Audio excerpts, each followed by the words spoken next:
Hi, I'm Joe Weisenfelder with Cars.com. The 2013 Toyota Corolla here is a case study in the power of reputation and perception.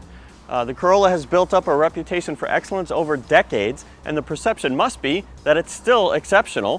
What else could explain its performance last year, where essentially the same car was one of the best-selling small sedans in the US and around the world, all while being sub-mediocre in a number of ways. I'll show you how. Now, the Corolla hasn't been updated since 2009, and it hasn't been appropriately updated since 2003. And it really shows, especially when compared against vehicles that have been redone recently, like the Hyundai Elantra, Honda Civic, Kia Forte, Ford Focus. There are others I'm not even mentioning. And you really see it in a lot of the materials. The headliner is a cheap fuzz where richer woven material is starting to proliferate. Same idea with the kind of cheesy vinyl visors here. And as for touch points, there's more of that kind of stuff, hard plastics, where you might want to rest your arms, like on top of the door, even the center armrest. Don't concentrate too much on dashboards, which they're also making soft, but where your arms want to go, that's kind of important. Now, tactile shortcomings seem to be everywhere. You've got this very simple layout to the ventilation controls, which is good, but the rings are actually mechanical. You can feel and hear it opening louvers in the dashboard and such.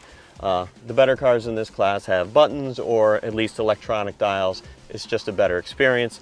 Likewise, just like these controls, very simple, clean gauges. That's great, legible, but again, compare that with some of the better cars in the class. They have bright illuminated gauges. It makes it feel a lot classier, and it's important because you look at it every day. Cabin space is a little behind the times too. Cargo volume's a few cubic feet below average. Likewise, a tall adult can certainly make it work here in the driver's seat, but legroom and headroom are both below average. The back seat is a similar story here. For a small car, workable for someone my height, 6 feet tall.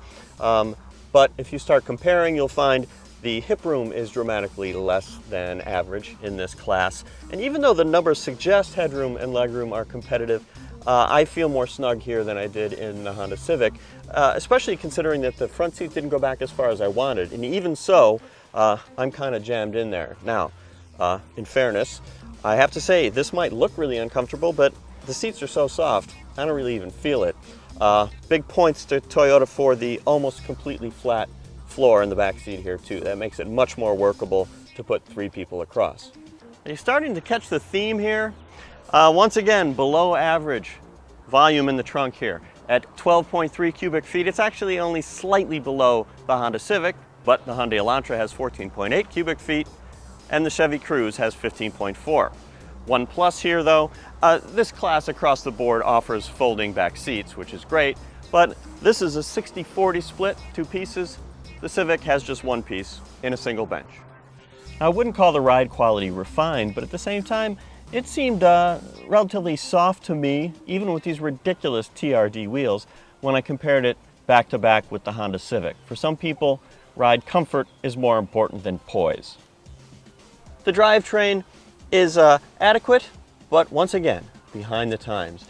Partly because of a 4-speed automatic transmission when the class is now full of 5- and 6-speed automatics. I'm not one to criticize based on the numbers alone. I would take this well-behaved 4-speed automatic over a CVT or a bulky dual-clutch automatic, both of which exist in this very car class. But you can't deny having 4 gears spaced this far apart. When you want to go, you hit the gas. That's a pretty big jump down. The engine revs, there's a lot of drama. The acceleration isn't great.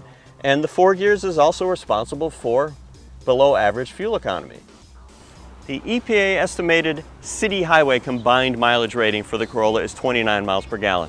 Sounds good, but it's actually 3 miles per gallon less than the Elantra and the Civic.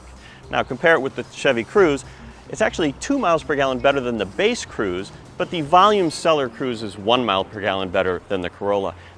That mileage story is like a lot of other stories I've told about this car. In fact, the macro story of the Corolla might just be that if you haven't shopped for a car in 5 or certainly 10 years, even in the same class here, you might get in it and think, hey, this is all right, and buy it and actually be perfectly happy.